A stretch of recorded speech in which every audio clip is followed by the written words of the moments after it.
advocacy group. She says the new plan would cap federal funding based on the state's population. The idea is that if you run out of money, it doesn't matter if you qualify or not. If the state runs out of that money, then they are going to have to make decisions about who or what to cut. About 1.7 million Georgians are on Medicaid. Many of them are poor children, people with disabilities, and seniors. Zeldin says compared to other states, Georgia already spends very little on Medicaid, so there's not a lot of room to cut if federal funding takes a hit. Lisa Hagan, WABE News. Embattled Gwinnett County Commissioner Tommy Hunter was not at yesterday's commission meeting when the other commissioners appointed Herman Penniman Jr. to be a member of a panel that will look into an ethics complaint against Hunter. Penniman has served on the boards of numerous community organizations. The complaint against Hunter is a result of his January post on Facebook in which he called Atlanta Democratic Congressman John Lewis, in the words of the post, a racist pig. Since then, protesters have shown up at commission meetings demanding that Hunter resign. He has refused. A spokesman for Hunter told the Atlanta Journal-Constitution he was out of town on business during yesterday's meeting. Some East Atlanta residents are pushing to get their neighborhood added to the National Register of Historic Places. The East Atlanta Community Association has teamed up with Georgia State graduate students to submit a nomination by this summer. Ralph Green has lived in East Atlanta for 37 years. Historic heritage has been destroyed, so I'm very sad. The old school that now is these junky apartments. National Historic Register status won't necessarily prevent more homes from being torn down, but it would provide tax incentives for preservation. It's 8:07.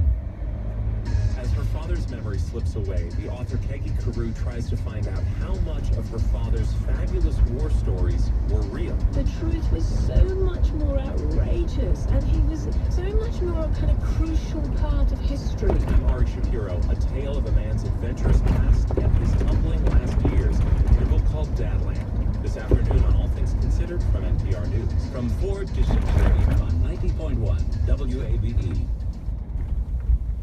It's Morning Edition from NPR News. I'm Steve Inskeep in Washington. And I'm David Green in Culver City, California. Two big questions this morning. How damaging is this for the CIA? And does this mean the government can spy on us in ways we never imagined? We're going to talk this through now. We are talking about a huge collection of documents that were released yesterday by WikiLeaks. These files, if they are authentic, are said to be from the CIA's secret hacking program.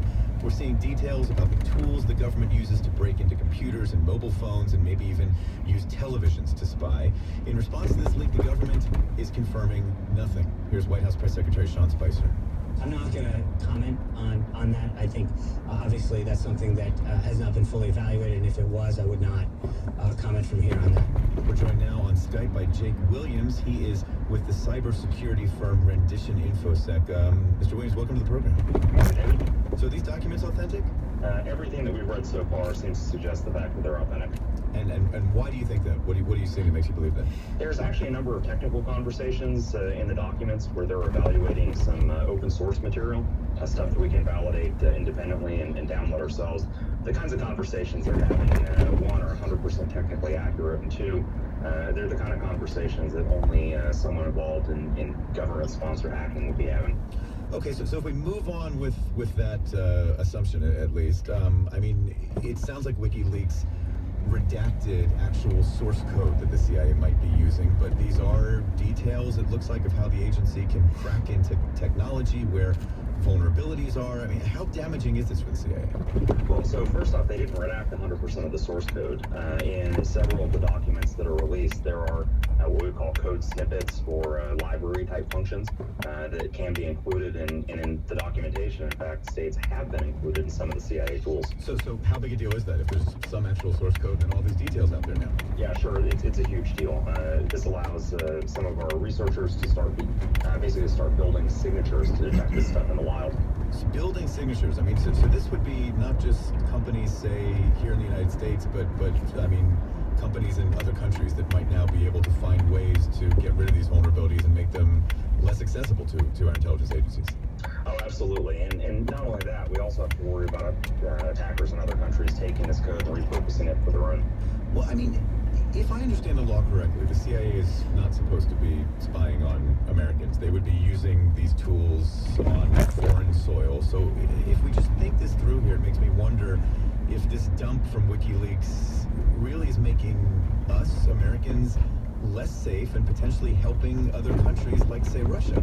I think that there's probably little doubt that in the short term, America is less safe because of the dump. Of course, this brings back the whole zero-day argument that we've been having for quite some time. And remind us of the argument. Well, the zero-day argument comes down to you find a vulnerability. Do you report that to the vendor so that they can fix it for everybody? Or do you leave yourself potentially exposed to anyone else who has found it and still use it to exploit targets for intelligence value? But how worried should we be that a country like Russia might use this now? Well, none of the exploits themselves have been published, or the vulnerabilities themselves have been published. All we have so far are the actual tools used to hide and steal data. Do you think the CIA is spying on us here in this country on mobile devices, internet TVs, apps like WhatsApp? That's something I've talked to a lot of people about over the last 24 hours, as you can imagine. And honestly, I don't think you or I have any risk of being spied on by the CIA. I think there are far more interesting people out there for them to spy on. Well, what does this tell us, though, about the state of electronic privacy today? I mean, is there such a thing as privacy even left? I think it's eroding rapidly, if it even exists at this point. And is that a problem in your mind? Yeah, I mean, I have stuff on my smartphone, and I suspect we all do, that we would prefer not everybody be able to read. So yeah, I think it's definitely a problem, and, I suspect that manufacturers are going to continue to try to close that privacy gap. Okay, Jake Williams is with the cybersecurity firm Rendition InfoSec, and he joined us via Skype. Thanks so much, we appreciate it. Thank you. The Netherlands holds an election this week, and the political party leaders contending to be the next prime minister include Geert Wilders, a candidate known for his stance against immigration, his critique of Islam, and his distinctive hair. NPR's Frank Langford reports. Last month, Wilders made a rare campaign visit to Spijkenisse, a small city outside of Rotterdam. Surrounded by bodyguards, the charismatic populists blame Muslim immigrants for crime in this country. Here he is captured on video by Ruptly, a Russian news agency. There is a lot of Moroccans come in Holland who makes the streets unsafe. Look how many security measures have to be taken. Is this the Netherlands that we want to have on every street in every city in the next decades? I don't think so. Either does Klasina Federis. I bumped into her while she was shopping for glasses recently in the mall where Wilders campaigned. Federis supports Wilders based on personal experience. She says her old neighborhood in South Rotterdam shifted from white Dutch to immigrant. Crime rose and she became a victim. Federis recalls seemingly friendly neighbors from Yugoslavia occasionally coming over for dinner, but eventually robbing her house. She's counting on Wilders to change things. Ik hoop gewoon dat hij zorgt dat de criminelen buiten is. I just hope that he makes the criminal foreigners stay outside the country. People from all the African countries that are coming over now, they just come for the money. We have enough people out of a job already. They'll just end up on Social Security. They'll end up in the world of drugs. The Netherlands has absorbed immigrants for decades, but a surge in 2015 amid the European refugee crisis helped fuel support for Wilders. On a visit to Spijkenisse last year, he handed out cans of red spray paint that he said women should use to repel attackers.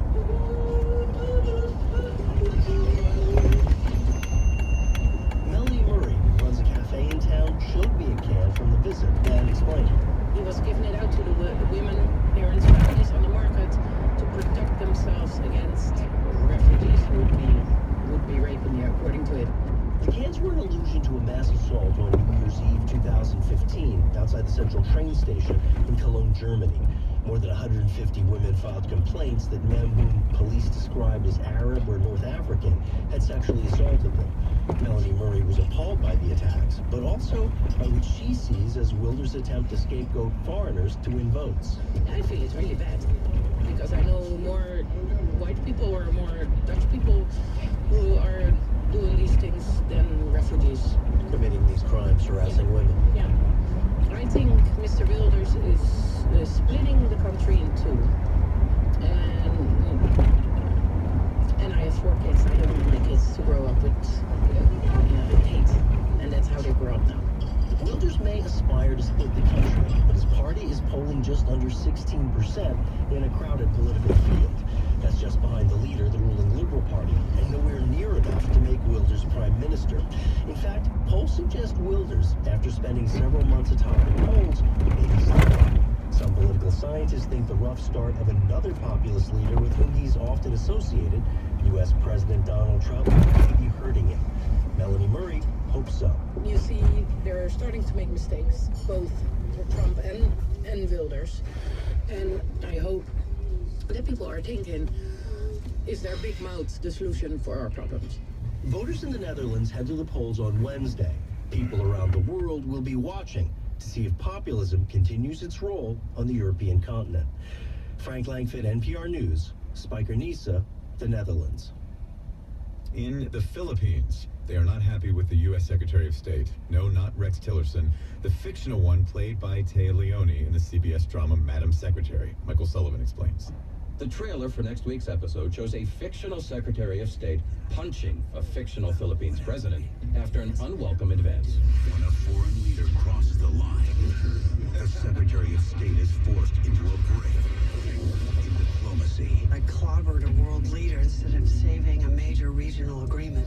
The Philippines embassy in Washington not pleased at all, swiftly issuing a statement to strongly protest the highly negative depiction of a character purported to be the Philippine president. In Manila, the presidential spokesman Ernesto Abella turned things around in what seemed a subtle shot at the U.S. president and allegations of unwanted sexual advances that surfaced during last year's campaign. I think they're projecting something that they really would like to say about their own situation. Really, I think they should use a fictional U.S. president. But really, the CBS drama isn't that much of a stretch, given that Philippine President Duterte is a self-described womanizer, though no one has suggested he's tried to force himself on anybody. His war on drugs, though, he's forced on an entire country, 7,500 people dead and counting. Where's the outrage about that? A number of Facebook comments on the embassy's page asked. For NPR News, I'm Michael Sullivan in Chiang Rai, Taiwan.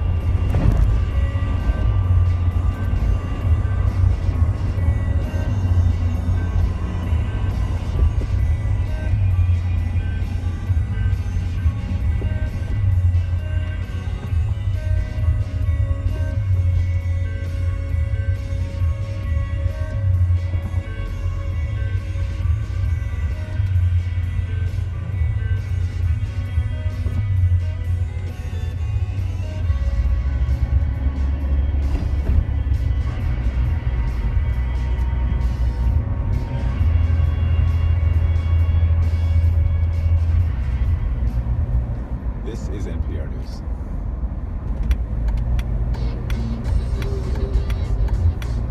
Just ahead on Morning Edition, there's a big battle at the state capitol. Not exactly news, but this one is about the lines that are drawn for legislative districts, especially a couple here in the Atlanta area. This battle may move from the Gold Dome to the federal courts. Johnny Kaufman will tell us about that at 8:31 on 90.1 WABE. Support for WABE comes from Comcast Business, committed to providing dependable internet service for businesses who depend on it. Comcast Business, internet, voice, and TV, built for business. Some morning sunshine, 51 degrees, and northwest breeze at 7 miles an hour. We're heading into the low 70s later today. The breeze will stick around. It's 8:19. From NPR News in Washington, I'm Windsor Johnston. With congressional Republicans divided over the replacement of the Affordable Care Act, NPR's Giles Snyder reports President Trump is meeting with conservatives at the White House today. President Trump is praising the Republican plan to replace the Affordable Care Act, but despite his endorsement, it's run up against opposition, not only from Democrats, but from conservative groups and prominent conservative lawmakers. They've called the plan to replace President Obama's signature health care law, Obamacare 2.0, and Obamacare Light. NPR's Giles Snyder. Women across the country are being urged to take the day off today and not spend money. Organizers of January's Women's March say the one-day strike is a way for women to show their economic strength and impact on American society. The fate of a South Korean embattled president will be decided by Friday. NPR's Elise Hu reports on the upcoming court decision. President Park Geun-hye was already impeached by lawmakers in December, but a constitutional court must decide her ultimate fate, whether to uphold her impeachment and remove Park from office, or to overturn the vote and let her finish out her term. Park's political future is in jeopardy because of charges she abused power and forced conglomerates to give bribes while she was in office. Elise Hu reporting from Seoul. I'm Windsor Johnston, NPR News in Washington. Checking Atlanta traffic at 820 West Side Perimeter southbound, just past Camp Creek Parkway. An earlier wreck is now in the clearing stages, but that is slowing things down. We're also clearing up a wreck this morning that had things blocked for quite a long time on I-75 southbound, right around Windy Hill Road. That wreck is now out of the way, but traffic still slow coming in on the northwest expressway. Also because of a wreck at the North Loop. All the lanes are open, but it's backed up to Wade Green Road right now. Downtown Connector southbound near 10th Street, an earlier wreck is off to the right. Northbound on the Connector slow just because of volume. And near Bremen, we've got an accident. I-20 eastbound just past Highway 27. All the lanes are blocked and traffic is being diverted at Highway 27. There's a new health care bill on the table, but not all conservatives are happy about it. Tonight on Indivisible, WNYC host Charlie Sykes explains why and welcomes your calls. That's Indivisible tonight at 8 on 90.1 WABE. At the airport, less than 15-minute wait times at the security checkpoints. All the parking lots are open. No delays reported on the MARTA rails right now. Our pollen count back in the high range, mostly because of tree pollen. Support for NPR comes from NPR member stations and from HostGator, where small business owners can create and manage websites with tools, templates, and 24/7 support. From providing basics for beginners to hosting high-traffic enterprise sites. More at hostgator.com/NPR. From ADP, committed to helping businesses build better, more productive workforces. Payroll and HR solutions that combine software with human insights and expertise. ADP, a more human resource. More at adp.com.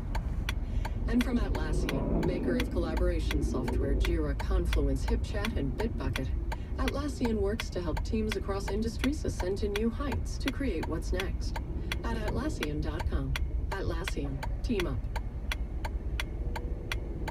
This is Morning Edition from NPR News. Good morning, I'm David Green. And I'm Steve Inskeep. Let's ask Koki, as we do each Wednesday, about politics and American political history, how the government works. And today we're going to ask about health care in the middle of this week of big health care news, which is nothing new for the United States. Americans have been arguing about national health care since at least the time of President Harry Truman. And I asked this Congress to do something about the health of the people of this country. I asked them for health insurance. You know, in this country, the people in the middle can't afford to go to a hospital, and they can't afford to pay what it costs sometimes, and they can't afford sometimes even to pay the doctor bill after they get service. That was Harry Truman. In 1948, Republicans called it socialized medicine, and the passage of Obamacare in 2010 quite obviously did not end the debate. So what's going on? We've invited your questions, and Koki Roberts is here to help answer them. Hi, Koki.